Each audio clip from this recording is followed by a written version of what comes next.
लोगों ने लोगों के लिए काम करा, वो काम लेकर के लोगों के बीच में गए। शायद लोगों ने आइए एक और बड़ी खबर का हम रुख कर रहे हैं इस वक्त।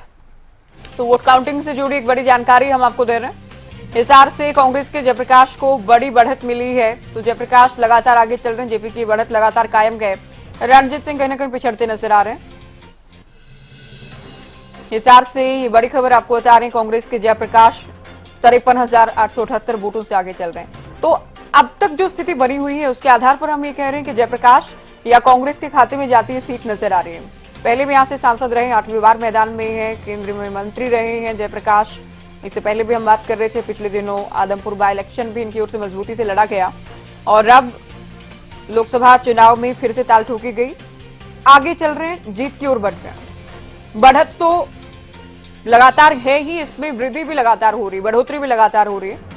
तो एक बड़ी लीड की तरफ बढ़ रहे हैं जयप्रकाश हिसार से।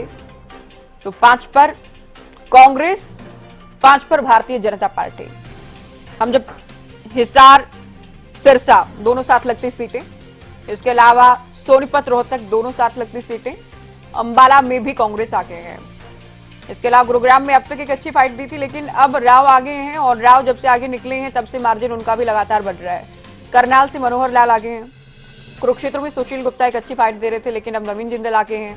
फरीदाबाद में कृष्णपाल गुर्जर एक बड़ी बढ़त लेकर आगे चल रहे हैं। तो 5-5 की दोनों में अब तक टक्कर की स्थिति है, जिनमें से 4 सीटें वो हैं जहां मार्जिन अच्छा है। 4 सीटें रोहतक, सिरसा, करनाल, फरीदाबाद, यहाँ मार्जिन अच्छा है। गुरुग्राम में भी मार्जिन लगातार बढ़ रहा है। वरुण भी लगातार आगे हैं अंबाला से, और अब नवीन जिंदल की बढ़त भी लगातार बड़ी होती जा रही है। ये बड़ी खबर आपको बताई। सभी सीटों पर क्या स्थिति है ये हमने आपको बताया। चलिए इनेलो का हम रुख कर लेते हैं। अभी अमनदीप केसरी जी थे। रेड्डी साहब, जब ये सवाल पूछा जाता है कि आप लोगों के जो सिंबल है, पार्टी सिंबल है चुनावी, उस पर तो चुनौती है ही।